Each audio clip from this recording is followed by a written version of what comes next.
آپ کا صرف امتحان لے رہا ہوں، اس کے بعد تو تقریر میں شروع کروں گا. میں کوئی شاعر نہیں ہوں، میں شعر و شاعری کرتا ہوں. جو یہ چاہے اسے بیٹھے بٹھائے خلد مل جائے، اسے کہو شہ والا کا ماتمدار ہو جائے. اور جہاں تک اب آواز جا رہی ہے، اسے کہو شہ والا کا ماتمدار ہو جائے. جہاں دیکھو جہاں دیکھو جہاں دیکھو جہاں دیکھو منافق کو لگاؤ نعرہ حیدر. جہاں دیکھو جہاں دیکھو جہاں دیکھو منافق کو لگاؤ نعرہ حیدر. یہ ایسا تیر ہے جو کہ جگر کے پار ہوگا. بلند کر کے نعرے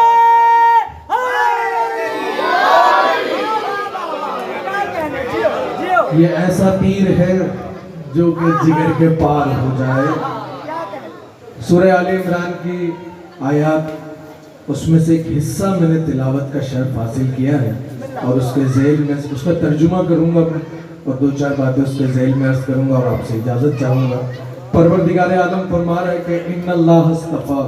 اس میں کوئی شک نہیں ہے، اس میں کوئی گنجائش نہیں ہے، اس میں کوئی ریب نہیں ہے کہ اللہ نے چن لیا، اللہ نے منتخب کر لیا آدم، حضرت آدم کو. توجہ فرمائیے گا آپ حضرات. وَنُوحَ، اس میں بھی کوئی شک نہیں کہ پروردگار عالم نے منتخب کر لیا، پروردگار عالم نے چن لیا حضرت نوح کو. وَآلَ عمران وَآلَ ابراہیم، اور اس میں بھی کوئی شک نہیں ہے کہ پروردگار عالم نے چن لیا ہے آل ابراہیم کو. وآل عمران، اس میں بھی شک نہیں ہے کہ پروردگار عالم نے چن لیا ہے آل عمران کو. اس کی خوبصورتی کیا ہے، اس کا حسن کیا ہے؟ دو نبیوں کا ذکر ہے اس میں، اور دو آل کا ذکر ہے آیت کے اس حصے میں. گویا چار چیزیں ہیں جن کا ذکر کیا ہے پروردگار عالم نے. ان اللہ اصطفیٰ آدم و نوح و آل ابراہیم و آل عمران علی العالمین. سارے عالم میں سے خدا کی نگاہ میں اگر کوئی اس قابل ہے کہ وہ اسے منتخب کرے تو وہ آدم ہے، وہ نوح ہے، وہ آل ابراہیم ہے، اور وہ آل عمران ہے. 1.25 لاکھ انبیاء ہیں، مگر انتخاب کا جب ذکر کر رہا ہے پروردگار تو آدم کا ذکر کر رہا ہے، نوح کا ذکر کر رہا ہے، آل ابراہیم کا ذکر کر رہا ہے پروردگار. کیوں؟ وجہ یہ ہے کہ حضرت آدم اول بشر ہیں، حضرت آدم اول نبی ہیں، حضرت آدم اول پیغمبر ہیں، حضرت آدم اول ہادی ہیں، حضرت آدم اول رہبر ہیں، حضرت آدم اول رہنما ہیں. سب سے پہلے تھے ہی حضرت آدم. آغاز بشریت، آغاز ہدایت، آغاز رہبریت، آغاز خلافت، آغاز امامت ہونا ہی حضرت آدم سے تھا. اس لیے پروردگار عالم نے بیان کیا کہ اس میں کوئی شک نہیں ہے کہ آدم کو ہم نے چنا ہے. جبکہ قابل غور بات یہ ہے کہ اس بات کو بیان کرنے کی ضرورت شاید نہیں تھی. یہ لفظ شاید میں نے صرف اپنے آپ کو سمجھانے کے لیے کہا ہے، ورنہ قرآن کی آیت میں تو کوئی شک کرنے کی ضرورت ہی نہیں ہے. آدم کو جب بنایا گیا، آدم کو جب بھیجا گیا، تو کون تھا اس بات کا دعوے دار جو یہ کہتا کہ آدم کو میں نے چنا ہے؟ جو پروردگار کہے کہ آدم کو میں نے چنا ہے، کوئی تھا ہی نہیں.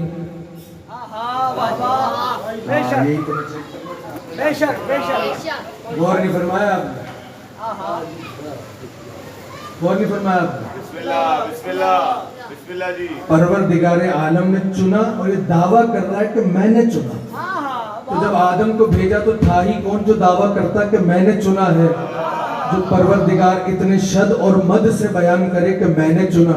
شاید راز یہ ہو کہ جب کوئی بھی نہ ہو تب بھی چناؤ کا اختیار میں اپنے ہاتھ میں ہی رکھتا ہوں.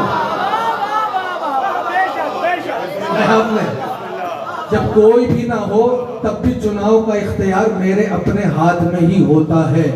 آدم کا انتخاب اس لیے کر دیا پروردگار نے. اب باری آئی حضرت نوح. تو یہ جو درمیان میں پیغمبر آئے, درمیان میں نبی آئے, درمیان میں انبیاء آئے, ان کا تذکرہ کیوں نہیں کیا؟ براہ راست حضرت نوح کا ذکر کیوں کیا پروردگار نے؟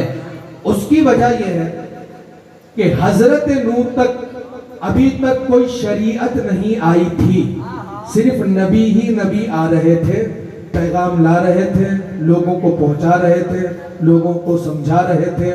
اب پہلے نبی ہیں حضرت نوح کہ جن کو پروردگار عالم نے صاحب شریعت پیغمبر بنا کر بھیجا ہے. وہ اول بشر ہیں, یہ اول صاحب شریعت ہیں. اس لیے پروردگار عالم نے حضرت نوح کا ذکر کیا. وآل ابراہیم, وہ نبوتیں کہ جن کا آغاز آدم سے ہوا تھا, پروردگار عالم نے اسے آل ابراہیم میں ختم کر دیا. اس لیے آل ابراہیم کا ذکر کیا. بور ہو رہے ہیں آپ؟ آل ابراہیم کا ذکر تیسرے نمبر پر اس لیے کیا کہ اس میں نبوت ختم ہو رہی ہے. توجہ بتاتی ہے. آدم اول بشر, اول پیغمبر. نوح اول صاحب شریعت پیغمبر. آل ابراہیم, ابراہیم کے بیٹے اسماعیل, اسماعیل کے اولاد میں پھر کوئی نبی نہیں.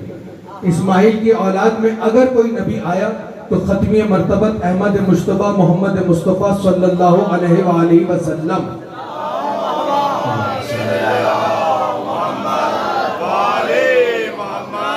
آپ تشریف لائے ہیں.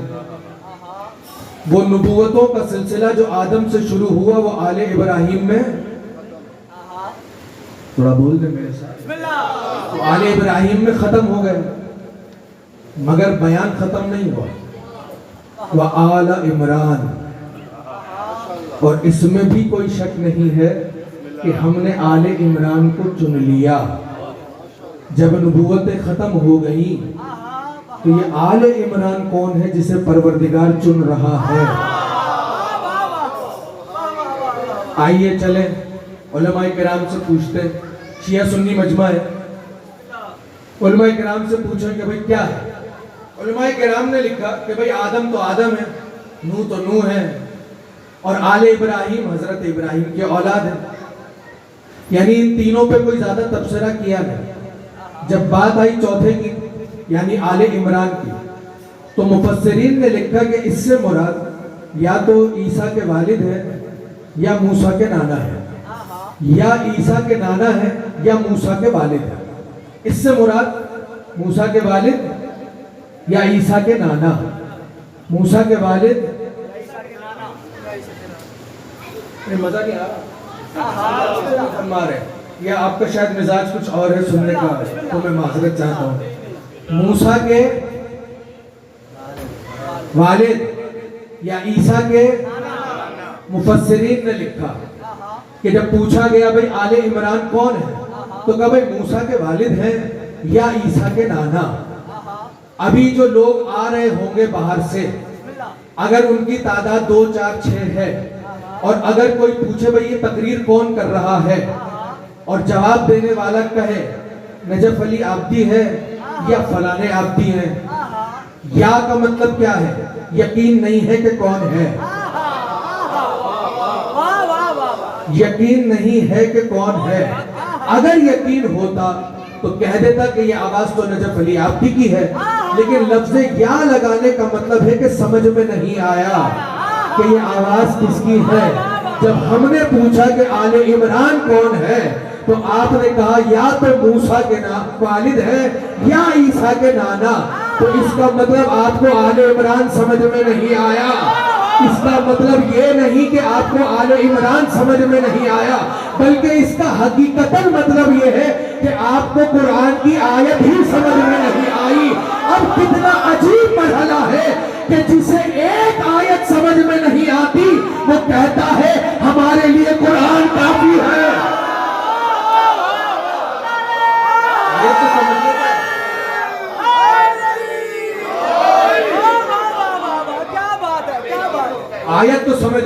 نہیں رہی. تو اگر کچھ اور پوچھ لیا تو پھر جواب کہاں سے آئے گا؟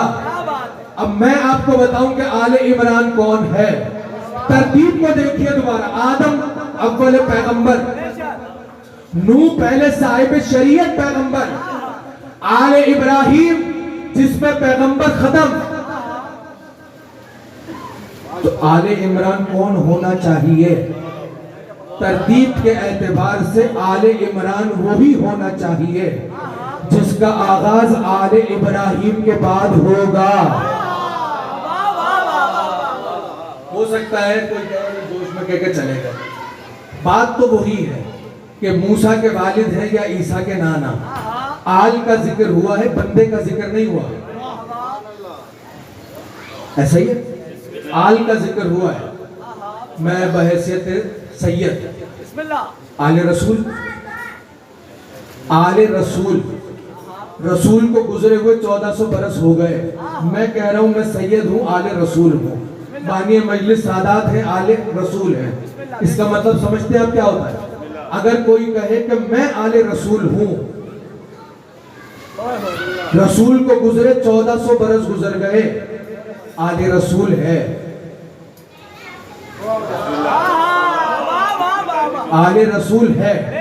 قرآن میں یہ آیت موجود ہے کہ ان اللہ اصطفیٰ آدم و نوح و آل ابراہیم و آل عمران، میں نے چنا ہے آل عمران کو. اگر یہ آیت موجود ہے کہ آل عمران کو اللہ نے چنا ہے اور آل عمران سے مراد موسیٰ کے والد یا عیسیٰ کے نانا ہے، تو کوئی تو دعوے دار ہو اس آیت کا کہ میں اس کا مصداق ہوں، اس لیے کہ میں موسیٰ کی نسل سے ہوں یا میں عیسیٰ کی نسل سے ہوں. بات واضح کر پایا شاید میں. کوئی لا کر تو دکھائے جو کہے کہ میں موسیٰ کی نسل سے ہوں. کوئی لا کر دکھائے جو کہے میں عیسیٰ کی نسل سے ہوں. اگر لا کر دکھا دیا، بہت بڑا چیلنج ہو گیا، اگر لا کر دکھا دیا تو اس کا مطلب یہ ہوا کہ ہاں آپ کی بات درست ہو گئی. ایسے ہی ہے. میں چیجائے کہ آپ کے شہر کا نہیں ہوں، لیکن اگر چلا بھی جاؤں اور مل جائے تو بہت سارے لوگ ایسے ہیں جو مجھ سے رابطے میں رہتے ہیں. انہیں بتا دیے گا کہ بلاؤ اپنے عالم دین کو. یہ رہا دعوے دار جو کہہ رہا ہے کہ میں نسل عیسیٰ میں ہوں. عیسیٰ کی نسل چلی ہی کب؟ پہلے تو یہ جا کے ڈھونڈیے. موسیٰ کی نسل چلی ہی کب؟ نسلیں تو دونوں کی چلی ہی نہیں. جب نسل چلی ہی نہیں تو دعوے دار لائیں گے کہاں سے؟ دعوے دار آپ لا ہی نہیں سکتے. اور اگر کوئی جھوٹا موٹا لے کر بھی آ گئے تو اس قول پیغمبر کا کیا کریں گے کہ جب ابن عباس نے سوال کیا ہاتھوں کو جوڑ کر ختمی مرتبت کی بارگاہ میں کہ یا رسول اللہ یہ تو ہم سمجھ ہی نہیں پا رہے کہ آل ابراہیم کون ہے اور آل عمران کون ہے، تو مسکرا کے فرمانے لگے ابن عباس گھبراتے کیوں ہو؟ ارے آل ابراہیم سے مراد میں محمد مصطفیٰ ہوں اور آل عمران سے مراد میرا بھائی علی مرتضیٰ.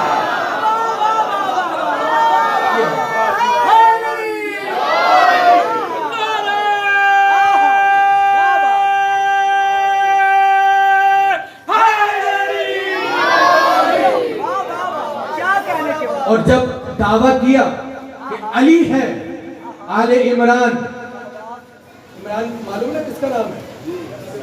علی کے والد کا نام کیا ہے؟ ابو طالب کنیت ہے، نام نہیں ہے. ابو طالب کنیت ہے، نام ہے عمران. خدا کہہ رہا ہے ان اللہ اصطفیٰ آدم و نوحا و آل ابراہیم وآل عمران علی العالمین. جب آیت نازل ہو رہی تھی اس وقت تک کا عالمین نہیں تھا. جب تک آیت رہے گی تب تک کا عالمین ہے. اور اگر عالمین تب تک کا ہے تو پھر ضروری ہے کہ کوئی تو ایسا ہو جو یہ دعویٰ کرے کہ ہاں میرے پاس ایک فرد ایسا ہے جس کا تعلق آل عمران سے ہے. یہاں سے لے کر چلیے ساری کائنات میں چلے جائیے، کوئی ایسا نہیں ملے گا تو اس بات کا دعویٰ کرے کہ میرے پاس آل عمران ہے. ایک ہی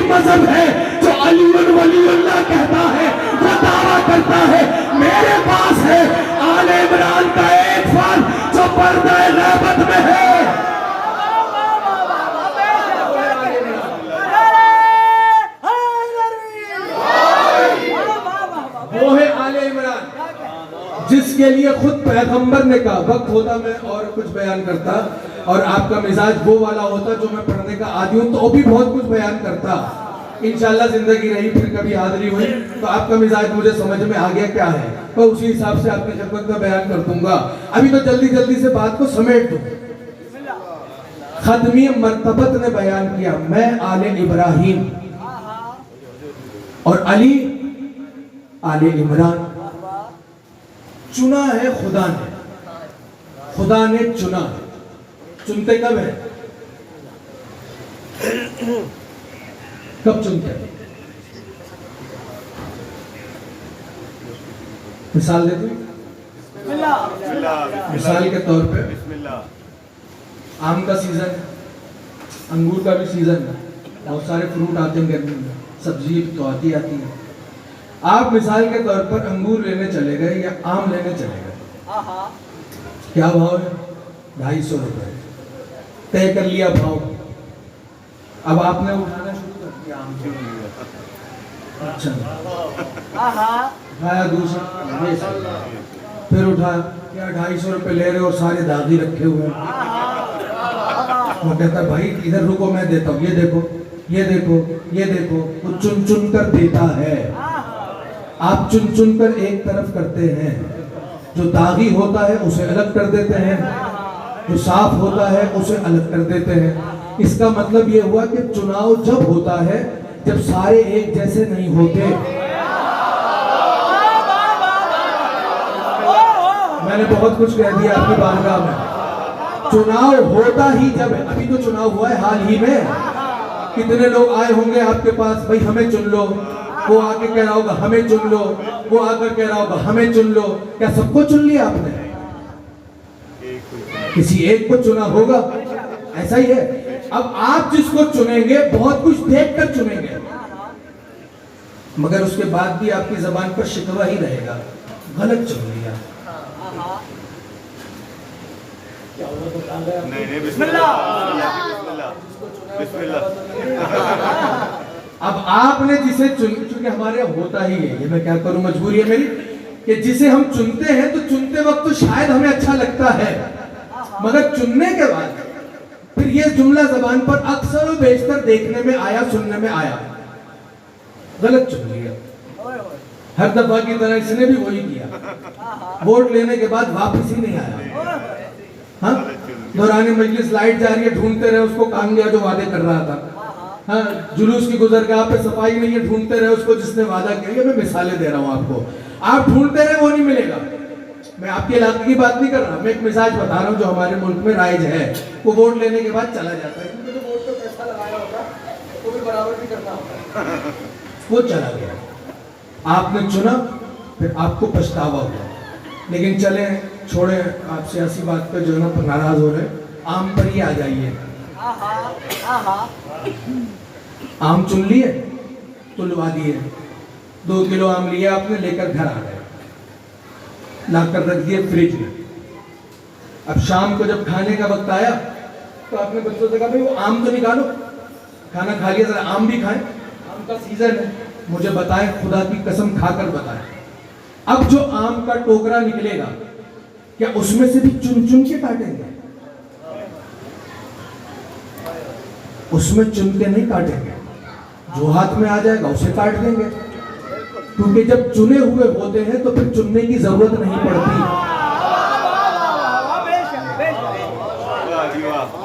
جب چنے ہوئے ہوتے ہیں تو چننے کی ضرورت نہیں پڑتی. جب سب ایک جیسے ہوں تو پھر چننے کی ضرورت نہیں پڑتی. جہاں جدا جدا ہوتے ہیں وہاں چناؤ کیا جاتا ہے. اللہ نے 1.25 لاکھ انبیاء میں چناؤ کر کے بتایا کہ سارے نبی ایک جیسے نہیں ہیں. ادھر سارے نبی ایک جیسے نہیں ہیں، مگر کبھی کبھی دیکھنے میں ایسا بھی آیا کہ کہیں کہیں نبی کا امتی نبی کو اپنے جیسا کہہ رہا ہے. نبی برابر نہیں ہے. امتی برابر ہو جائے گا نبی کے تو خدا نے چنا کیوں نہیں اس کو؟ گھبرا گیا. خدا نے چنا کیوں نہیں؟ اور جہاں چناؤ کر لیا تھا وہاں پوری آل کا چناؤ کیا. آل ابراہیم و آل عمران علی العالمین، سارے عالمین میں سے میں نے آل ابراہیم کو چنا اور میں نے آل عمران کو چنا۔ جب چناؤ ہو جاتا ہے، پھر جب ضرورت پڑتی ہے، پھر چنا نہیں جاتا، پھر چنا نہیں جاتا، پھر چنا نہیں جاتا۔ مگر غدیر میں اعلان ہوا، مگر جیسے آدم کے سجدے کے بعد دوبارہ کسی پیغمبر کو ایسے نہیں بنایا گیا جیسے آدم کو بنایا گیا تھا۔ مثال ہے کوئی آپ کے پاس؟ ختم کر دیں مجلس؟ یہ 2 جملے چلے سن لیجیے۔ آدم کے لیے حکم کیا تھا؟ میں خلیفہ بنا رہا ہوں، جب میں اس میں اپنی روح پھونک دوں تو تم سب کے سب اس کو سجدہ کرنا۔ ایسے ہی تھا، جب روح پھونک دی تو سب نے سجدہ کر دیا۔ اس کے بعد ایک پروسیس ہوا اور حضرت آدم زمین پر آ گئے۔ وہ لمبی چوڑی پوری ایک تقریر ہے، زمین پر آ گئے، سلسلہ شروع ہو گئے۔ پھر آدم کے بعد جو صاحب شریعت پیغمبر آیا پہلا، یعنی حضرت نوح، اس کے لیے کیا پھر کبھی ایسا اہتمام عرش پر ہوا؟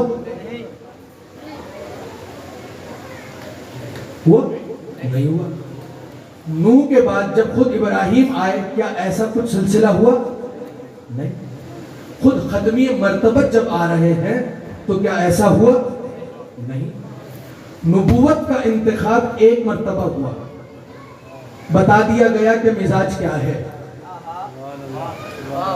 اس کو بھیج دیا گیا زمین پر، چونکہ اسے ہم نے بنایا ہے۔ اب ہر بار نہیں بنائیں گے، جب آبادی بڑھے گی، یہ جانے لگے گا تو یہ بتا کر جائے گا کہ کون ہے۔ اس میں میری روح ہے،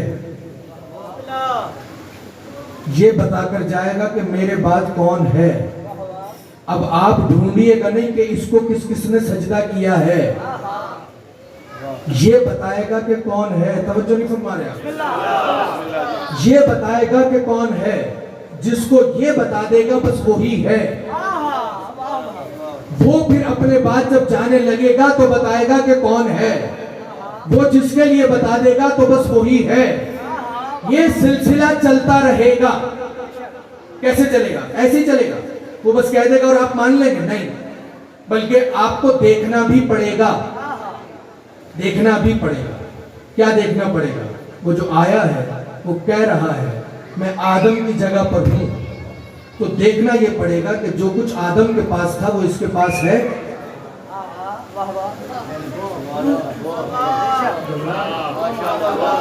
اتنی سیدھی سی بات کر رہا ہوں میں، جو آدم کے پاس ہے تھا وہ اس کے پاس ہے۔ اگر ہے تو اس بات کا یقین کر لیجئے کہ یہ آدم کی جگہ آیا ہے۔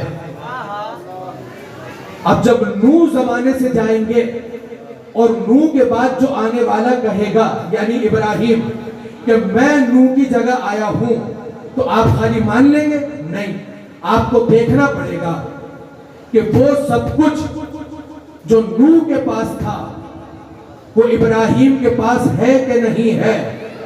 اگر ہے تو آپ مان لیجئے کہ ہاں یہ پھر صحیح کہہ رہا ہے۔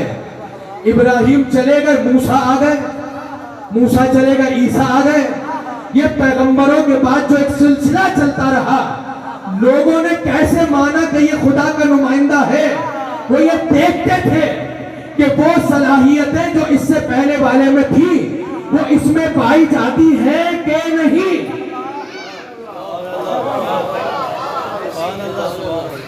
مجھے تو جو مزاج بتایا گیا تھا میں اس اعتبار سے تقریر کر رہا ہوں اور ختم ہو گئی گفتگو۔ عیسیٰ آئے، میں اللہ کا بندہ ہوں، تو لوگوں نے دیکھا کہ وہ خصوصیات ہیں بھی کہ نہیں کہ جو ان سے پہلے والوں کے پاس تھیں۔ جب دیکھ لیا، یقین ہو گیا، تو مان لیا کہ ہاں یہ اللہ کا نمائندہ ہے۔ اس کے بعد آئے ختمی مرتبت۔ اب سمجھ میں آ رہا ہے آپ کو یہ 40 سال کیوں گزر گئے؟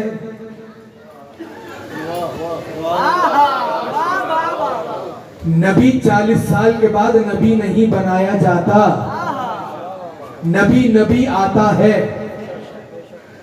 انی عبداللہ آتینی الکتاب وجعلنی نبیہ. آغوش مادر میں عیسیٰ کہہ رہے تھے کہ مجھے نبی بنا کر بھیجا گیا ہے. عیسیٰ تو آغوش مادر میں نبی ہے، اور جو فخر عیسیٰ ہوگا وہ 40 سال بعد نبی بنے گا. یہ تو بات سمجھ میں نہیں آئے گی نا، کہ ایسے آسانی سے کیسے سمجھ میں آ جائے گی؟ یا تو مثال دکھائیے کہ کوئی نبی 40 سال بعد نبی بنا ہو، 10 سال بعد نبی بنا ہو. عیسیٰ نے تو بیان کر دیا، اور عیسیٰ کے معاملے میں ہی ایسا ہوا، اس لیے کہ عیسیٰ کے بعد پھر کوئی نبی نہیں ہے. اس لیے خدا نے عیسیٰ سے گہوارے میں کہلوایا، آغوش مادر میں کہلوایا، تاکہ بات تازہ تازہ رہے. اور جب لوگ یہ کہیں کہ 40 سال بعد نبی بنتا ہے تو لوگ اس کو جواب دے سکے کہ اگر ایسا ہوتا تو عیسیٰ بھی کم سے کم انتظار کرتا. جب عیسیٰ آغوش مادر میں نبی ہوتا ہے تو فخر عیسیٰ 40 سال کے بعد نبی نہیں بنے گا، وہ نبی آیا ہے. 40 سال بعد اعلان کیوں ہوا؟ 40 برس گزر گئے اس انتظار میں کہ اپنے اخلاق کو پہچانوا لیا جائے، اپنی صداقت کا کلمہ پڑھوا لیا جائے. اور جب پڑھوا لیا گیا تو پوچھا گیا کہ اگر میں تم سے کہوں اس پہاڑ کے پیچھے لشکر ہے جو تم پہ حملہ آور ہو جائے گا تو تمہاری رائے کیا ہے؟ تو لوگوں نے کہا کہ ہمیں یقین ہے، ہمیں یقین ہے. بڑی عجیب و غریب منزل ہے یہ، ہمیں یقین ہے. میں آپ دوستوں سے ایک سوال کرنا چاہ رہا ہوں، کیا اس پہاڑ کے پیچھے لشکر تھا؟ بتائیے. اور ایمان میں اضافہ کر کے آج گھر چلے جائیے. سلیبس میں پڑھایا گیا ہمیں، بچپنے میں ہم نے کتاب میں پڑھا، حضور فرما رہے تھے کہ اس پہاڑ کے پیچھے ایک لشکر ہے، اگر میں تم سے کہوں تو بتاؤ. تو لوگوں نے کہا کہ ہاں آپ صادق ہیں، آپ سچے ہیں، ہم مانیں گے. میں آپ سے پوچھا اس پہاڑ کے پیچھے لشکر تھا؟ ایک دفعہ مل کر بول دے تھا یا نہیں تھا. اتنا کیوں گھبرا رہے ہیں؟ میں کوئی چندہ تھوڑی مانگ رہا ہوں آپ سے. تھا یا نہیں تھا؟ ایمان تازہ کریں. مجلس ختم ہو گئی. محمد والے محمد سلام.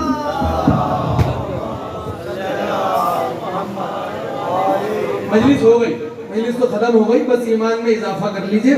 مجلس ختم ہو گئی، 2 جملے مصائب کے اور مولا غازی عباس کا علم برآمد ہوگا. پھر سوچ لیں لشکر تھا یا نہیں تھا؟ نہیں تھا. خندق کے روز اصحاب نبی کے خیمے میں تھے اور نبی فرما رہے تھے کون چاہتا ہے.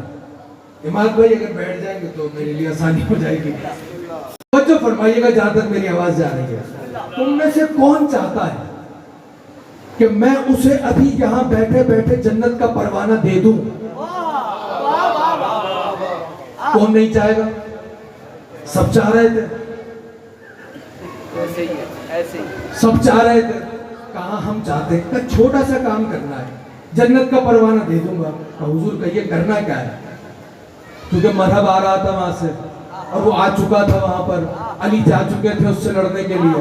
تو لوگوں کو یہ تو پتا تھا اب لڑنے کا تو کام بچا نہیں ہے، لڑنے والا تو چلا ہی گیا. بغیر لڑے جنت مل رہی ہے، اس سے اچھا موقع نہیں ملے گا. تاکہ حضور کرنا کیا ہے بتائیے؟ کہ کچھ بھی نہیں کرنا. جنت کا پروانہ اسے ملے گا جو سب سے پہلے خبر لا کر دے گا کہ علی فتح یاب ہو گئے.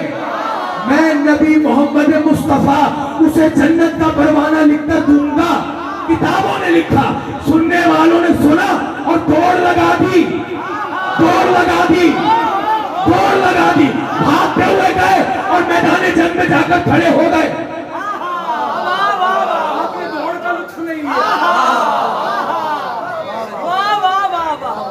مجھے کل بتایا مجلس پڑھنی ہے کل، تو میرا کام ہے تو گھبراؤں گا کیوں؟ میں کہا کل ایک ہی پڑھنی ہے. کہنے لگا فی الحال تو ایک ہی پڑھنی ہے. تو میں نے کہا اتنے گھبرا کے کیوں بتا رہے ہیں کہ مجلس پڑھنا؟ میرا کام ہی مجلس پڑھنا ہے. جس کا جو کام ہوتا ہے اس کے لیے آسان. تو جیسے ہی سنا کون خبر لائے گا، دوڑ لگا دی.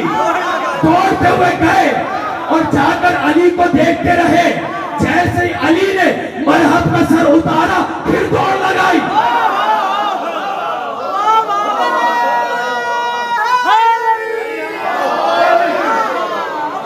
پھر دوڑ لگائی. ہانپتے کانپتے گرتے پڑتے خیمے میں آئے. جو سب سے پہلے آیا اس نے آ کے کہا یا رسول اللہ مبارک ہو، بھائی کی فتح کب پرانی ہو گئی، خبر پرانی ہو گئی. ہانپ رہا تھا، بولا ہی نہیں جا رہا تھا. اتنے میں اس کے پیچھے دوسرا گرتا پڑتا آیا. کہنے لگا خبر تو سنا ہی دی ہوگی، مگر یہ تو کریم گھرانہ ہے، کیا پتا ایک کے بجائے دو کو بھی دے دے. کہ یا رسول اللہ بھائی کی فتح مبارک ہو، کب پرانی ہو گئی؟ کہ اندازہ ہے اس نے سنا دی ہوگی. کہ اس کے لیے بھی پرانی ہو گئی. تیسرا، چوتھا، پانچواں، چھٹا. اب جتنے گئے تھے وہ سارے آ گئے. اور آخری والے نے بھی یہی کہا خبر تو مل ہی گئی ہوگی، مگر کریم گھرانہ ہے، آپ کو بھائی کی فتح مبارک ہو. پہاڑ کے پیچھے لشکر تھا یا نہیں تھا؟ نہیں تھا. اللہ اکبر، ابھی تک نہیں تھا. ایک مرتبہ جو سب سے پہلے آیا تھا اس نے آخر والے کو دیکھا. آخر والا پہلے والے کو دیکھ رہا ہے کہ بھئی جنت تو آج اس کی ہو گئی.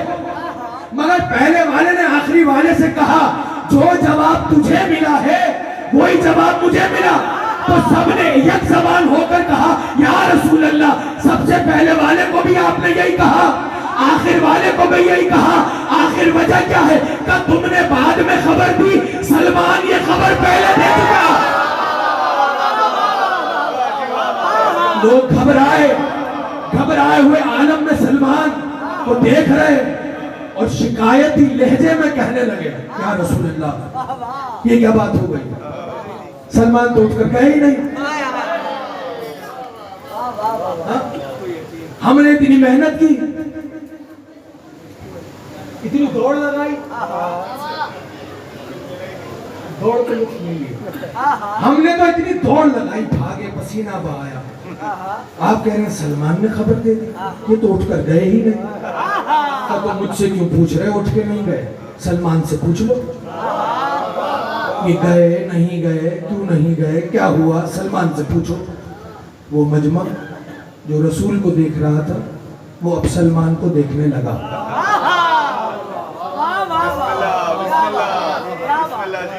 بات رہ جائے گی ورنہ نقطے بہت سارے آ گئے. سلمان کو دیکھنے لگا اور سلمان کو مجمع دیکھ کر کہنے لگا اصحاب پیغمبر کا مجمع ہے یہ. اصحاب پیغمبر کا مجمع سلمان کو دیکھ کر کہنے لگا سلمان تم تو اٹھ کر بھی نہیں گئے، تم نے خبر بھی دے دی اور رسول نے تصدیق بھی کر دی کہ یہ خبر تو سلمان نے پہلے پہنچا دی. تم اٹھ کر گئے نہیں. تمہیں کس نے بتایا کہ علی فتح یاب ہو گئے؟ مسکرا دیے سلمان اور مسکرا کے فرمانے لگے مجھے اٹھ کے جانے کی ضرورت ہی نہیں تھی. کیوں ضرورت نہیں تھی؟ اس لیے کہ جب نبی نے کہہ دیا کہ کون ہے جو علی کی فتح کی خبر لائے گا تو تم نے سوچا بھی کیسے کہ علی شکست لے کر آئے گا. ارے تم علی کو دیکھ رہے تھے، میں تمہیں دیکھ رہا تھا. علی نے سر اتارا، تم نے میدان چھوڑا، میں نے کہہ دیا یا رسول اللہ بھائی کی فتح مبارک.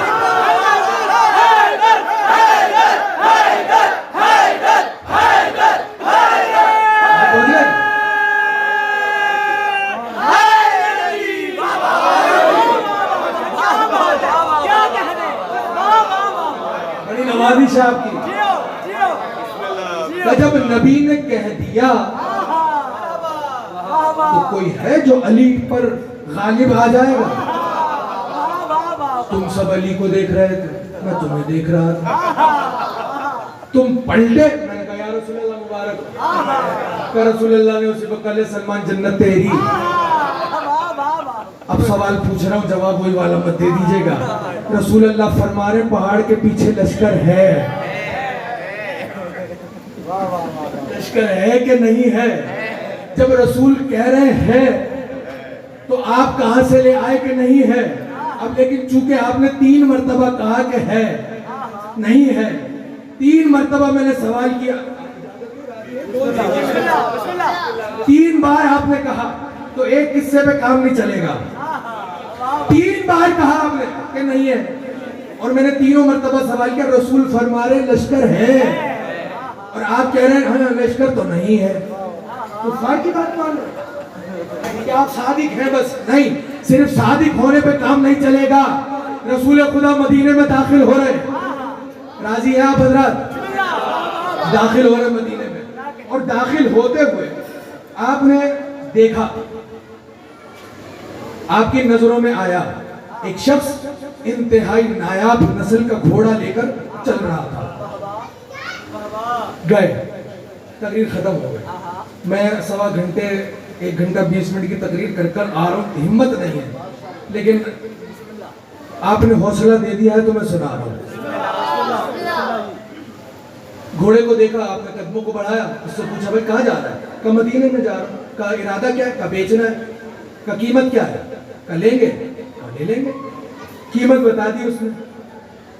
حضور فرمانے لگے بھائی دیکھ تو جا تو وہی رہا تھا اور میں بھی وہیں جا رہا ہوں، جتنی قیمت تو مانگ رہا ہے اتنے میں سودا تو طے ہے، مگر یہ قیمت سرے دست نہیں ہے، زحمت کر، مدینے تک چل، مدینے میں مسجد ہے وہاں تک چل، اس کے برابر میں میرا گھر ہے، اس کی قیمت لے لے۔ کہا میں تو ویسے ہی جا رہا تھا۔ کہا بس پھر چل۔ اب پہلے یہ آگے تھا، اب نبی آگے ہے، کیونکہ راستہ تو نبی بتائیں گے۔ چلنے لگے، چلتے چلتے مدینہ آ گیا۔ مدینہ آیا تو آبادی آئی، آبادی آئی تو لوگ آئے۔ رسول اللہ فاصلے پر، یہ پیچھے پیچھے گھوڑا لے کے چل رہا۔ کسی نے آواز آئی، کہا ہوئی کیا ارادہ ہے؟ بیچنا ہے کیا؟ بولا بک گیا۔ پھر دوسرے نے، میں بیچنا ہے کیا؟ بولا بک گیا۔ پھر تیسرے نے پوچھا، میں بیچنا ہے کیا؟ بولا بک گیا۔ بولا کتنے کا؟ بولا اتنے کا۔ بس سستا بیچ دیا۔ کتنے کا تھوڑی تھا یہ تو کم سے کم دگنی قیمت کا تھا، سستا بیچ کے آ گیا۔ پھر چوتھے نے بھی آواز لگا دی، کہاں صحیح کہہ رہا، اس کی دگنی تو میں دے دیتا۔ اکثر جب میں واقعہ پڑھتا ہوں تو یہ درمیان میں جملہ بھی کہہ دیتا ہوں، یہ کوئی 1400 سال پرانی باتیں نہیں ہیں، ابھی بھی بہت سارے لوگ ایسے ہیں جو آپ کے سودے خراب کراتے ہیں، جو آپ کے رشتے بھی خراب کراتے ہیں، جو آپ کی نوکریاں بھی خراب کراتے ہیں۔ اس سے اچھا تو میرا بیٹا تھا، اس سے اچھی تو میری بیٹی تھی، اس سے اچھا تو میرا مکان تھا، ارے اس سے زیادہ تو میں دے دیتا، تو نے بلا وجہ سودا اتنے کا کر دیا۔ یہ صرف شیطانی حرکتیں ہیں، صحیح ہے؟ کہا اس سے دگنا تو میں دے دیتا۔ لالچ بڑی بری بلا ہے، لالچ آ گئی، اچھا اس کو دگنا دے گا؟ کہا وہ کہتا میں دگنے سے بھی زیادہ دوں گا۔ کلا پھر نکالا۔ اب ختمی مرتبت کہ کانوں میں وہ آہٹ آنا بند ہو گئی، رک گئے، پیچھے دیکھا مجمع لگا ہوا ہے، اس مجمع میں وہ گھوڑا بھی کھڑا ہے اور وہ بھی کھڑا ہے جس کو ہم نے پیسے دینے۔ ختمی مرتبت واپس تشریف لائے مجمع۔ مدینے کا قصہ سنا رہا ہوں آپ کو، صحیح، ہندوستان کا نہیں ہے کہ وہاں کافر تھے سارے، مدینہ، اور جس کتاب سے پڑھ رہا ہوں اس کا نام بھی ہے مدینۃ المعاجز، معجزوں کا شہر، صحیح ہے، اصحاب کا شہر ہے یہ، ختمی مرتبت کے چاہنے والوں کا شہر ہے یہ۔ مجمع میں آئے، آگے فرمانے لگے بھئی کیا ہوا؟ دیکھا کیا ہوا؟ کہا تم تو وہاں تک چل رہے تھے، تمہیں پیسے دے رہے تھے۔ کہا خیریت، آپ سے کیا معاملہ؟ آپ سے کیا معاملہ؟ کہا تو ہم نے خرید لیا۔ کہا ایسی کوئی بات نہیں ہے حضور، خریدنے کی بات نہیں ہے، چلتے چلتے آپ نے ایسی پوچھ لیا تھا کہ بیچنا ہے، اب اس کو خریدنا تھوڑی کہتے ہیں، خریدنا تو اس کو کہتے ہیں نوٹ گن رہا ہے۔ جھٹلا رہا تھا، رسول کو جھٹلا رہا تھا۔ رسول نے چاہنے والے مجمع کو دیکھا، آمادہ تو ہے سننے کے لیے؟ میں تو تھوڑا آہستہ اس لیے ہو گیا کہ طاقت جمع کر رہا ہوں آپ کو اس کا نتیجہ دینے کے لیے۔ حضور نے مجمع کو دیکھا اور دیکھ کے فرمایا کہ اچھا تو یہ سودا اب تمہارا اس کے ساتھ ہو رہا ہے؟ کہ اب اس کے ساتھ نہیں، اسی کے ساتھ ہو رہا ہے۔ کہ مگر اس سودے کا کیا ہوگا جو ہمارے ساتھ ہو گیا؟ کہ آپ اگر اتنے مطمئن ہیں کہ یہ سودا ہم نے آپ کے ساتھ کر دیا تو کوئی گواہ لے کر آ جائے۔ آپ نے کہا 100 روپے کا خرید لیا مثلا، تو گواہ لے کر آئے جو یہ کہے کہ میرے سامنے سودا ہوا، گھوڑا آپ کا، 100 روپے مجھے دے دیں۔ کہا یہ تو کوئی بات ہی نہیں ہے۔ چاہنے والوں کو دیکھا، توجہ، چاہنے والوں کو دیکھا، دیکھ کے فرمانے لگے ہاں بھئی گواہی دو کہ یہ ہم نے خرید لیا۔ گردنیں جھک گئی۔ کہا کیا ہوا؟ کہا یا رسول اللہ آپ کی بزم میں بیٹھے ہوئے تھے تو آپ فرما رہے تھے جھوٹ نہیں بولنا چاہیے، اللہ ناراض ہو جاتا ہے، اور اللہ ناراض ہو جاتا ہے تو دوزخ میں بھیج دیتا ہے۔ کہا اس بات سے کیا تعلق؟ کہا ہم نے دیکھا ہی نہیں، ہم نے دیکھا ہی نہیں کہ آپ نے سودا کر لیا تو ہم گواہی کیسے دے دیں؟ اگر گواہی دے دی تو جھوٹی ہو جائے گی، جھوٹی ہو گئی تو ناراض ہو جائے گا اللہ، اور وہ ناراض ہو گیا تو جہنم میں بھیج دے گا۔ دوسرا تیسرا چوتھا جس کو دیکھتے رہے گردنیں جھکتی رہی۔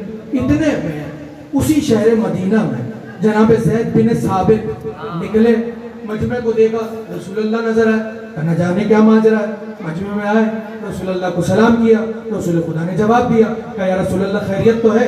کہا بس ویسے تو خیریت ہی ہے، سارا قصہ سنا دیا، وہ میں آپ کو نہیں سنا رہا جو ہو چکا ابھی۔ جب سنا دیا تو کہا پھر؟ کہا یہ گواہ مانگ رہا ہے اور میں لوگوں سے کہہ رہا ہوں کہ بھئی تم گواہی دے دو۔ کہا پھر یہ خود بتا دیں گے۔ کہا گواہی کیوں نہیں دے رہے؟ کہا رسول سے سنا ہے جھوٹ نہیں بولنا چاہیے۔ کہا اس میں کیا جھوٹ ہے؟ ہم نے دیکھا نہیں، اگر دیکھ لیتے عماد بھائی، اگر دیکھ لیتے تو ہم گواہی دے دیتے، چونکہ ہم نے دیکھا نہیں، چونکہ ہم نے دیکھا نہیں اس لیے ہم گواہی دے نہیں سکتے۔ اگر دے دی گواہی تو جھوٹی ہو جائے گی، اللہ ناراض ہو جائے گا اور اللہ جہنم میں بھیج دے گا۔ جناب زید مسکرائے اور خاموش ہوئے۔ کہا یا رسول اللہ آپ کی اجازت ہے میں گواہی دوں؟ تھک گیا، تھک گئے، توجہ رکھیے گا۔ کہ آپ کی اجازت ہے میں گواہی دے دوں؟ دے دو۔ اب وہ جو کہہ رہا تھا کہ گواہ لاؤ، اس کی آنکھوں میں آنکھیں ڈالی اور جناب زید فرمانے لگے میں گواہی دے رہا ہوں کہ رسول اللہ نے تجھ سے یہ گھوڑا اتنے کا خرید لیا۔ اب وہ جو سودا خراب کرنے آئے تھے ان کے لیے تو نقصان ہو گیا۔ کہنے لگے یا رسول اللہ یہ زید نے جو ہے وہ جھوٹی گواہی دے دی۔ کہا زید نے اگر گواہی جھوٹی دی ہے تو زید سے پوچھو کیوں دی؟ کہا زید کو جہنم سے ڈر نہیں لگتا؟ کہا زید سے پوچھو اس کو جہنم سے ڈر نہیں لگتا؟ مجھ سے کیوں پوچھ رہے ہو؟ میں نے گواہی تھوڑی دی۔ اب سارے مجمع کا رخ زید کی طرف اور دیکھ کر کہا زید تو نے جھوٹی گواہی دے دی، تجھے کیا اللہ سے ڈر نہیں لگتا؟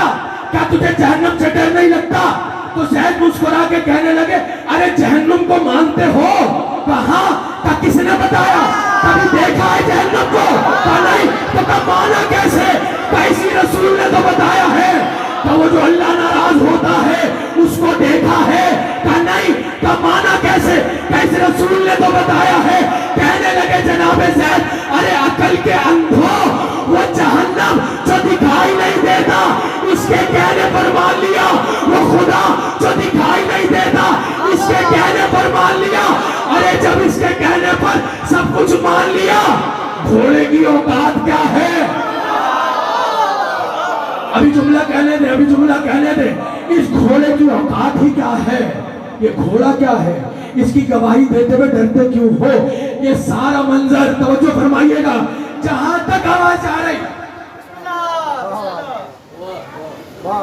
جہاں تک آواز آ رہی ہے، جلدی جلدی تشریف لے آئیے، جہاں تک آواز آ رہی ہے، خلاصہ کر دیا میں نے ساری مجلس کا، خلاصہ کر دیا ساری گفتگو کا۔ ایک مرتبہ جیسے ہی کہا کہ اس گھوڑے کی اوقات کیا ہے، جب اسے بغیر دیکھے مان لیا، بغیر دیکھے مان لیا، بغیر دیکھے مان لیا، یہ سارا منظر خدا دیکھ رہا تھا۔ خدا کو بھی سمجھ میں آ گئی ان کا مزاج یہ ہے جب تک دیکھ نہیں لیتے تب تک مانتے نہیں، اسی لیے غدیر میں کہا خالی اعلان نہیں کرنا، اٹھا کے دکھانا۔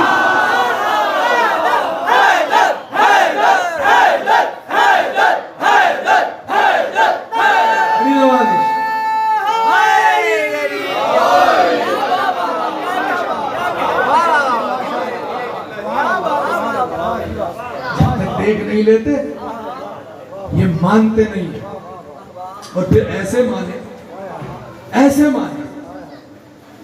کہ جب 9 ذی الحجہ کو یا 8 ذیلحج کو، تاریخ اختلاف۔ مسلم کوفے میں لڑ رہے تھے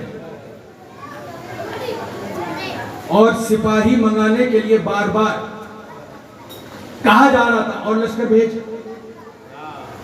500 کا لشکر آیا، مسلم نے کاٹ دیا۔ پھر ایسا مانے، مجلس ختم ہو گئی، زندگی بخیر پھر کبھی صحیح، پھر ایسا مانے کہ 500 کو کاٹ دیا۔ کجا ابن زیاد سے کہ اور لشکر بھیج، گیا اور کہا کہ اور لشکر کا، وہ 500 کا کیا ہوا؟ کہا کاٹ دیا، مسلم نے مار دیا۔ توجہ یا حضرات کی، مار دیا۔ یہ 500 کو مسلم نے تلوار سے نہیں مارا، کتاب کہہ رہی ہے، روایتیں کہہ رہی ہیں، تاریخ کہہ رہی ہے، جسے مسلم نے ایک مرتبہ گردن سے پکڑ لیا، جب تک جان نہیں نکل گئی مسلم نے چھوڑا نہیں۔ جس کی کلائی کو مسلم نے پکڑ لیا، جب تک ہاتھ ٹوٹ نہیں گیا مسلم نے چھوڑا نہیں۔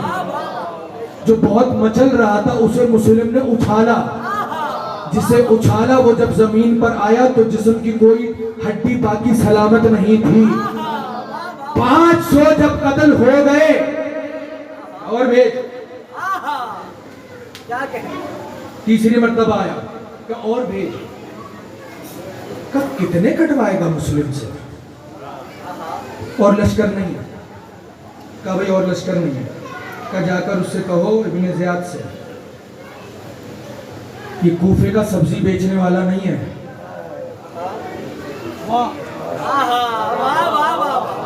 پتہ نہیں کیا سنا آپ نے، یہ کوفے کا سبزی بیچنے والا نہیں ہے، یہ بنی ہاشم ہے، اس کی تلوار مشرق سے مغرب تک شہرت رکھتی ہے۔ تو یہ سمجھ رہا ہے کہ یہاں کوئی مذاق ہو رہا ہے؟ اور لشکر بھیج۔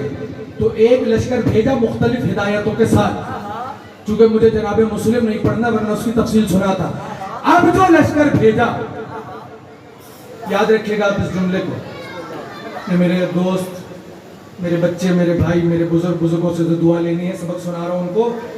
جب مزید 500 کا آخری لشکر آیا تو یہ کہہ کر، بہت ساری ہدایتوں کے ساتھ یہ کہہ کر بھیجا، بس یہی لشکر ہے، مسلم کو دھوکے سے پکڑو یا دھوکے سے مارو، اگر تم کامیاب نہیں ہوئے تو یاد رکھنا بس یہی لشکر ہے۔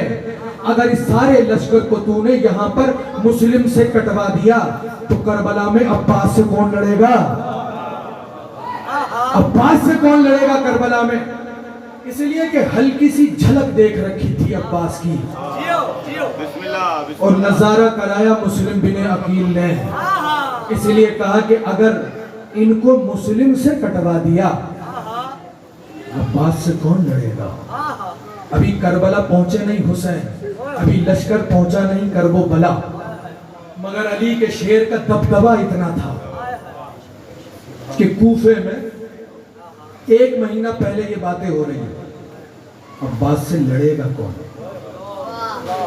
عباس سے لڑے گا۔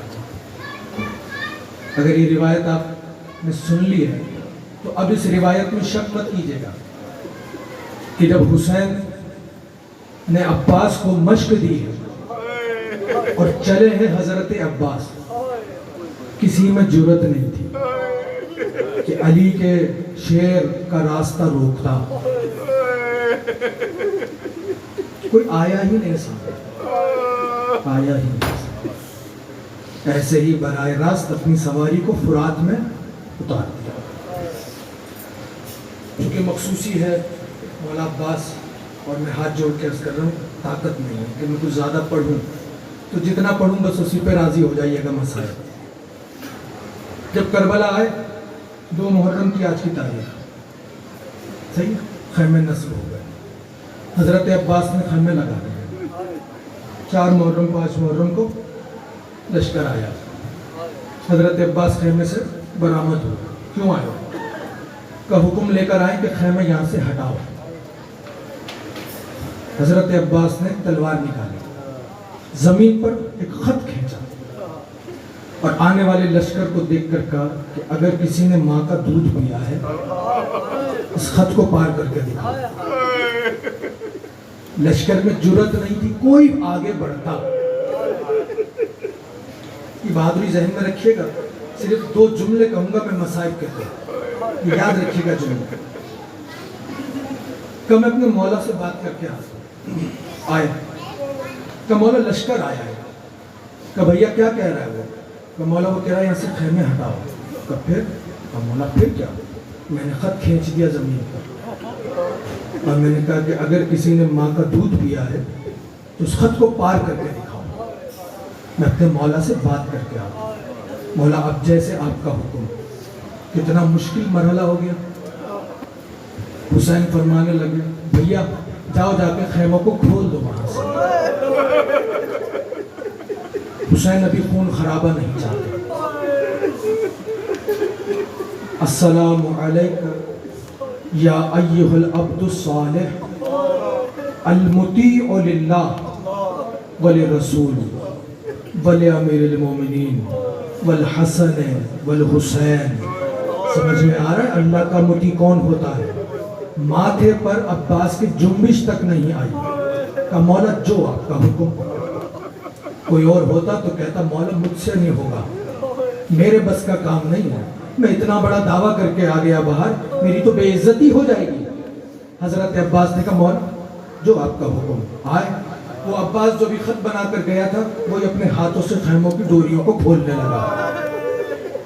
لشکر نے دیکھا اور لوٹ کر واپس چلا گیا. ابھی میں پڑھ کر آ رہا ہوں کہ 7 محرم کو پانی بند نہیں ہوا تھا، پانی بہت پہلے بند ہو گیا. 7 محرم کو تو پانی خیموں میں ختم ہو گیا اور حضرت عباس کے لیے مشکل بڑھ گئی تھی، کیونکہ جب سے قافلہ چلا تھا تب سے لے کر کربلا تک یہ ساری ذمہ داری حضرت عباس کی تھی. جہاں پانی ختم ہوگا آواز دی جاتی تھی عباس، فوراً پانی. جہاں کھانے کا اہتمام عباس، تو غذا آمادہ ہو گیا. اب پانی ختم ہو گیا. اب خیموں میں 7 محرم سے لے کر العطش العطش العطش کی صدائیں گونجنے لگی. شب عاشور آ گئی، 10 محرم آ گئی. ہر بار میں گن کے اس وقت بتا بھی نہیں سکتا کہ کتنی بار حضرت عباس آئے کہ مولا مجھے اجازت ہے، ایک بار مجھے اجازت ہے. اور حضرت عباس کو امام حسین بار بار روک دیتے. ابھی رک جائیے، آپ کیا صرف ایک ہی مجلس ہو رہی ہے، میں اس لیے تھوڑا تفصیل سے سنا رہا ہوں. یہ سلسلہ کچھ اور ہوتا تو میں بہت مختصر سا پڑھ کے ختم کر دیتا، کہ میں تمہید باندھ رہا ہوں جملوں کے لیے جس پر آپ روئے بغیر بیٹھ نہیں پائیں گے یہاں پر. تو مولا مجھے نہ جانے کتنی بار آئے اور حسین ہر بار روکتے رہے. اب جب آئے کہ مولا مجھے جانے لگے. فرمانے لگے عباس تم تو میرے لشکر کے علمدار ہو، تمہیں کیسے جانے دو؟ دائیں دیکھا بائیں دیکھا. فرمانے لگے مولا وہ لشکر کہاں میں جس کا علمدار تھا؟ مولا پھر ایسا کیجئے کہ مجھے بھی وہیں بھیج دیجئے جہاں لشکر چلا گیا. اتنا جملہ کہا اور حسین خاموش.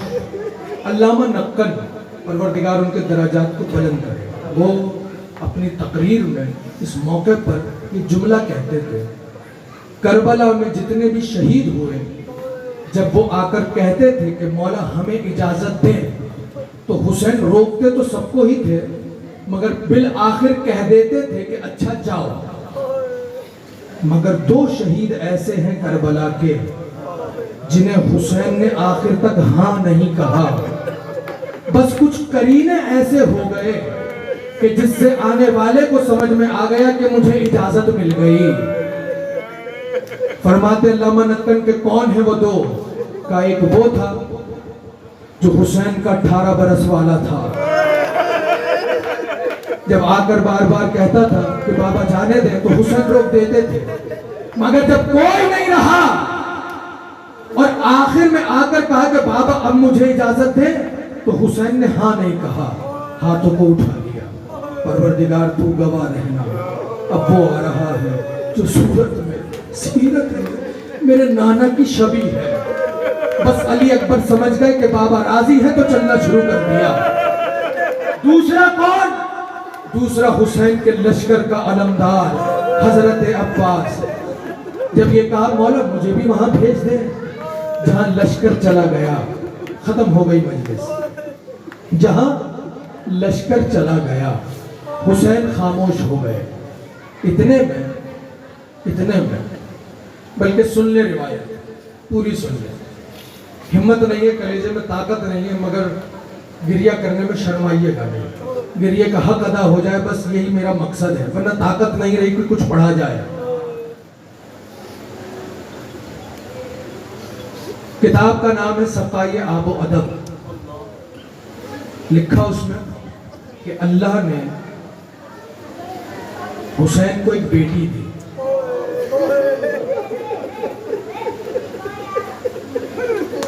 میں ساری روایت کسی انداز سے پڑھ رہا ہوں. رونا چاہے رو لیجئے گا, نہیں رونا آ رہا ہو تو ہائے کر دیجئے گا کم سے کم, تاکہ بی بی آپ سے راضی ہو جائے. کہ حسین کو ایک بیٹی دی خدا نے. بیٹی ایسی تھی جو سینے پہ سونے کی آتی تھی. کچھ دن گزرے,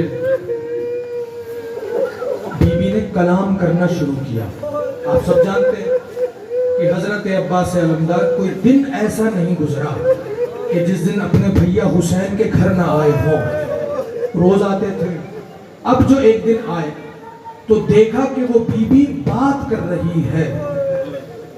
دوڑے قریب آئے, چچا بھتیجی کے قریب آیا. سقائے آب و ادب نے لکھا کہ عباس نے اپنے زانوؤں کو زمین پر رکھا, بی بی کو دیکھا, دیکھ کے فرمانے لگے بی بی میں نے آج آپ کو پہلی مرتبہ کلام کرتے دیکھا ہے. میرا دل چاہتا ہے جب کلام کر ہی رہی ہے تو مجھ سے کچھ مانگے, میں آپ کو لا کر دوں. مہدی شجاعی, آیت اللہ مہدی شجاعی نے لکھی یہ کتاب. آیت اللہ مہدی شجاعی لکھتے ہیں بچی بہت چھوٹی تھی مگر اتنی عارفہ تھی کہ کہنے لگی چچا آج نہیں. میں نے پڑھ دیے سارے مسائل کہ چچا آج نہیں. عباس اٹھے اور چل دیے. اب مہدی شجاعی نے لکھا روزانہ حضرت عباس کا ایک ہی کام, جب حسین کے گھر آئے سکینہ کے سامنے بیٹھ جائے اور بیٹھ کر کہیں بی بی میرا دل چاہتا ہے کچھ مانگو, میں آپ کو لا کر دوں. مہدی شجاعی کہتے ہیں بچی اتنی عارفہ ہے, ہر بار ایک ہی جواب دیتی چچا آج نہیں. تو ایک دن کہنے لگے عباس کہ بی بی پھر کب کہیے گا؟ کہ چچا جب ضرورت ہوگی سکینہ کہہ دے گی. مہدی شجاعی لکھتے ہیں وقت اتنا گزرا کہ 10 محرم کو کربلا آ گئے اور وہ موقع آ گیا کہ جب حسین کے سامنے عباس کھڑے یہ جملہ کہہ رہے تھے مولا پھر مجھے بھی وہاں جانے دیجئے جہاں میرا لشکر چلا گیا. حسین خاموش مگر قدموں کی آہٹ کو محسوس کیا. جیسے ہی عباس پلٹے تو کیا دیکھا, اسی سینے پہ سونے والی نے عباس کی ابا کے دامن کو تھاما ہوا. عباس نے بی بی کو دیکھا, دیکھ کے فرمانے لگے بی بی خیریت تو ہے؟ چچا آپ سے کچھ بات کرنی ہے.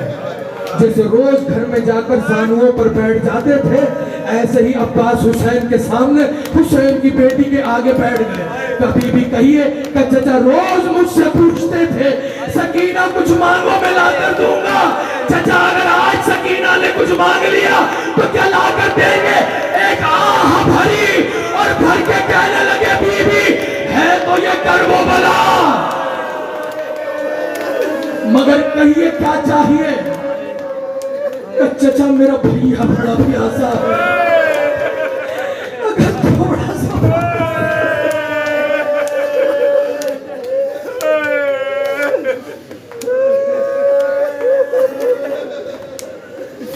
تھوڑا سا پانی مل جائے میرا بھیا بچ جائے گا. آہ بھری عباس نے سانس لے لیا. اب آہ بھری عباس نے اور آہ بھر کے فرمانے لگے بی بی تھوڑا سا کیا, ایک بار اپنے بابا سے اجازت دلوا دو, اگر فرات اٹھا کر یہاں نہ لے آؤ تو پھر مجھے اپنا چچا نہیں کہیے گا. اتنا سنا بابا کو دیکھا اور دیکھ کے فرمانے لگی بابا میرے چچا کو اجازت دے دے. میرا بھیا بڑا پیاسا ہے۔ وہ حسین جو 2 قدم دور کھڑے تھے وہ 2 قدم آگے بڑھ کر آئے، سکینہ کے سر پر ہاتھ رکھا اور ہاتھ رکھ کر فرمانے لگے بی بی اجازت دلوا تو رہی ہے مگر تو جانتی نہیں ہے یہ جائے گا ضرور مگر لوٹ کر واپس نہیں آئے گا۔ اب تیری مرضی ہے کہ بابا میرا بھیا بڑا پیاسا ہے کہ تو اسے بھیج تو رہی ہے لیکن جب یہ واپس نہیں آئے گا تو تیرے تماچے بہت لگیں گے۔ ارے جب جب تماچے کھائے گی چچا کو بلائے گی مگر یہ چچا آنے والا نہیں کہ بابا میرا بھیا بڑا پیاسا ہے۔ بس اتنا سنا تو کہا پھر بس بھیج دو چچا کو، جاؤ لے آؤ مشق۔ ایک مشق آئی، تیاری ہوئی، سانس لے لے تیاری ہوئی۔ اتنے میں ایک مرتبہ علی کی بیٹی نے سب کو جمع کر لیا، کبھی بھی آ جاؤ میرے خیمے میں آ جاؤ، جلدی سے آ جاؤ۔ بیویاں دوڑتی ہوئی سب کی سب علی کی بڑی بیٹی کے خیمے میں آ گئے۔ کبھی بھی خیریت تو ہے؟ کہاں خیریت ہے؟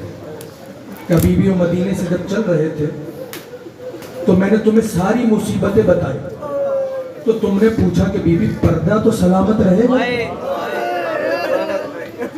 تو میں نے کہا تھا ہاں پردہ بھی سلامت رہے گا۔ کبھی بھی بالکل ہمیں یاد ہے کہ زینب نے وہ جو ذمہ داری لی تھی آج زینب وہ ذمہ داری واپس لینے آئی ہے۔ تھک گیا تھک گیا۔ بیویاں کہنے لگی کہ شہزادی کیا ہوا؟ بس یہ کہنا تھا کہ کیا ہوا۔ علی کی بیٹی زمین پہ بیٹھ گئی اور زمین پہ بیٹھ کر کہنے لگی بیٹھو میں تمہیں کچھ سناؤں۔ بیویاں بیٹھ گئے۔ آپ تھک گئے، تھکیے گا نہیں، خدا حسین کا واسطہ ہے تھکیے گا نہیں۔ بیٹھ گئی، جیسے ہی بیٹھی تو بی بی فرمانے لگی بیویوں میں بہت چھوٹی سی تھی، میرا بچپن کا زمانہ تھا۔ ایک دن بابا گھر میں آئے تو ذرا سی ہوا چلی کہ اس ہوا سے میرے سر سے ذرا سی چادر ہٹ گئی۔ میرے بابا نے ایسے میرے سر کو چوما کہ اس سے پہلے مجھے یاد نہیں کہ بابا نے چوما ہو، مجلس ختم ہو رہی ہے، بابا نے چوما ہو تو میں نے کہا بابا خیریت تو ہے، ایسے کیوں چومتے ہیں سر کو؟ کہا اس لیے ایک دن تیرے سر سے چادر اتر جا۔ تو میں کہنے لگی بابا ارے جس کا عباس جیسا بھائی تو پہلے بازو کٹیں گے۔ مجھے یقین نہیں آتا تھا مگر اب جب سے میرے کانوں میں آواز آئی کہ عباس رن کو جا رہا ہے میں سمجھ گئی اب زینب کی چادر اتر جائے گی، اب پردہ سلامت نہیں رہے گا۔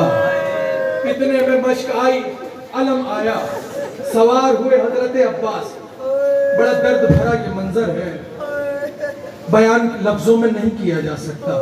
گھر جا کر سوچئے گا میں نے کیا کہا ہے۔ ایک جملہ مصائب کا میں نے ابھی تک اپنی طرف سے نہیں کہا، ایک ایک لفظ کا میں ذمہ دار ہوں۔ جب بیٹھ گئے ایک مرتبہ مشق کو سجایا، ایک مشق دے کر ایک علم کو تھما دیا، علم کو تھما کر گھوڑے کی جو رکابیں تھیں انہیں کسنا شروع کر دیا۔ آپ نہیں سمجھے اس کا مطلب کیا ہے؟ رکابوں کو کسنے کا مطلب ہوتا ہے کہ لڑنا نہیں ہے، لڑنا نہیں ہے۔ اور اب جو مقتل نے منظر کشی کی، جب حسین رکابوں کو کس رہے تھے تو عباس حسرت سے حسین کو دیکھ رہے تھے، گویا کہہ رہے ہو مولا میں تو کب سے سنتا آیا عباس یہاں نہیں، عباس یہاں نہیں، میں نے تجھے کربلا کے لیے مانگا ہے مگر اب بھی جب موقع آیا تو آپ نے رکابوں کو کس دیا۔ حسین سمجھ رہے تھے، اسی لیے فرما رہے تھے بھیا ہو سکے تو بچوں کے لیے کچھ پانی کا اہتمام کرو۔ یہ کہہ کر خدا حافظ کیا۔ میں نے پہلا جملہ کہا تھا، آخری جملہ کہہ رہا ہوں، مجلس ختم ہو گئی۔ کسی میں جرأت نہیں تھی کہ آگے آتا حضرت عباس کے۔ اتارا فرات میں اپنے رہوار کو، مشق بھری، مشق بھر کر کاندھے پر رکھی اور ایک مرتبہ چلو میں پانی لیا ایسے۔ بعض بیچارے ذاکر جو ہمارے یہاں کے ہیں وہ پڑھ دیتے ہیں کہ پانی پینا چاہتے تھے حضرت عباس، مگر پانی میں سکینہ کا عکس نظر آ گیا. خیال آ گیا سکینہ بڑی پیاسی ہے تو پانی پھینک دیا. یہ حضرت عباس ہے, پانی کیسے پی لیتے؟ علماء عرفان تو لکھتے ہیں کہ بازو کٹا بھی اسی لیے دیے کہ ان ہاتھوں نے پانی کو چھو کیسے لیا, سکینہ پیاسی ہے. تب پانی اٹھایا, دیکھتے رہے, اور دیکھنے کے بعد ایک جملہ کہا, یا ماؤ حول لکا, اے پانی تیرے اوپر لعنت ہے, تو یہاں بہ رہا ہے, وہ سکینہ پیاسی. پانی کو پھینکا, مشک کو لے کر جو چلے, کمین گاہوں میں چھپے ہوئے تھے لوگ. ایک مرتبہ ایک کمین گاہ سے ایک نکلا, وار کیا, بہت آرام سے کہہ دوں بازو قلم ہو گیا. جو آنکھیں نم ہیں, آپ جانتے ہیں کربلا جانے والے اپنی مرضی سے نہیں جاتے, وہ جاتے ہیں جنہیں حضرت عباس بلاتے ہیں. آج کے اس منبر سے دعا کر رہا ہوں, مولا جن جن آنکھوں میں آنسو ہیں انہیں اسی برس کربلا مولا کی زیارت نصیب فرمائیے. مولا ان رونے والوں کا نام اسی برس اس فہرست میں شامل کرتے جو کربلا جانے والے ہیں. دوسرا بازو قلم ہوا. اب سوچیں, جس کے دونوں ہاتھ نہ رہے ہوں, مشق کہاں رہے گی, علم کہاں رہے گا؟ مگر یہ حسین کا علمدار ہے, نہ علم کو گرنے دیا نہ مشق کو گرنے دیا. مشق کو سواری کی پشت پر رکھا اور ایسے چھا گئے کہ جیسے پرندے کے خوف سے کوئی دوسرا پرندہ اپنے بچوں کو پروں میں سما لیتا ہے. پانی پہنچ جائے, پانی پہنچ جائے. مقتل کی روایات تو بہت زیادہ ہیں, آپ کی زحمت تمام کر دوں میں. ایک مرتبہ جانتے ہیں کیا ہوا؟ مختار نے گرفتار کیا ارملہ کو اور کہا, پوچھا بتا کربلا میں کیا کیا؟ بڑی تفصیلی روایت. تھک گئے آپ تو میں چھوڑ دوں منبر. کہا بتا کربلا میں کیا کیا؟ بڑی تفصیلی روایت ہے. بیان کرتے ہوئے کہنے لگا کہ میرے پاس کربلا میں 6 تیر ایسے تھے کہ میں اگر گھوڑے کی گردن پہ ماروں تو گھوڑے کی گردن ٹوٹ جائے, اگر اونٹ کی گردن پہ ماروں تو اونٹ کی گردن ٹوٹ جائے. اور ان میں سے میں نے 6 تیر چلائے, 3 نشانے سے خطا کر گئے, 3 جا کر نشانے پر لگے. وہ تینوں نہیں سنا ہوگا. بتانے لگا ایک تیر ایسے لگا, ایک تیر ایسے لگا. پھر کب لگا تیر؟ کہ جب عباس مشق پر چھائے ہوئے تھے. اور مجھے ابن زیاد نے کہا, ارملہ پانی خیمے میں اگر چلا گیا ہم میں سے ایک بھی زندہ نہیں بچے گا, کچھ ترتیب کر کہ پانی نہ جانے پائے. کہ میں میدان میں کھڑا اور عباس اپنی سواری پہ سوار خیمے کی طرف جا رہے تھے. کہ میں سوچ رہا تھا کہ مشق تو دکھائی نہیں دے رہی, مجھے معاف کر دیجئے گا, مجھے معاف کر دیجئے گا. کہ مجھے مشق تو دکھائی ہی نہیں دے رہی تھی, تو میں سوچنے لگا کروں تو کیا کروں. پھر کیا تھا؟ میں نے عباس کی پسلیوں کا نشانہ لیا. آپ نے سن لیا, میں نے پڑھ دیا. مگر جب مختار نے سنا تو جہاں بیٹھا تھا اٹھ کر کھڑا ہو گیا مختار. پھر کیا کیا تو نے؟ پھر کیا کرنا تھا؟ ارے عباس کی پسلیوں کا نشانہ لے کر جو تیر چلا تو پہلے عباس کی پسلیوں کو توڑا, پھر مشق کو چھیدا, پھر بائیں پسلیوں کو توڑتا ہوا تیر عباس کی پسلیوں سے نکل گیا. جیسے ہی مشق چھیدی عباس نے صدا دی, مولا خدا حافظ, مولا خدا حافظ. حسین اٹھے, کمر کو تھاما, علال الکسر ظہرے, عباس تیری صدا میری کمر کو توڑ کے چلی گئی. آئے کیسے آئے مجھے نہیں معلوم. یہی حق ہے گریہ کرنے کا. آخری جملہ ہے یہ. آئے, آنے کے بعد چھدی ہوئی مشق اٹھائی, عباس کے علم کو لیا. وہ جو درمیان میں گفتگو ہوئی پھر کبھی صحیح. ایک مرتبہ مشق و علم کو لے کر چلے. وہاں خیمے میں منظر یہ ہے, سکینہ نے بچوں سے کہا آؤ جلدی جلدی آؤ, جلدی جلدی آؤ, خالی ہاتھ نہیں آؤ, اپنے کوزے بھی لے کر آؤ, میرا چچا گیا ہے, کر کے گیا ہے, وہ پانی لے کر آ رہا ہے. ایک مرتبہ بچے قطار بنا کر کھڑے ہو گئے اور بی بی کہنے لگی جیسے ہی پانی آئے گا سکینہ نہیں پیے گی, پہلے تمہیں پلائے گی. خیمے کا پردہ ہٹایا تو کیا دیکھا؟ علم آ رہا تھا. اب جو خیمے پہ علم پہنچا اور پردے کو ہٹایا تو کیا دیکھا؟ علم تو آیا تھا مگر علمدار نہیں آیا. ارے رو پڑی، کوزا گر گیا، رو کے کہنے لگی چچا عباس. یا عباس، یا عباس.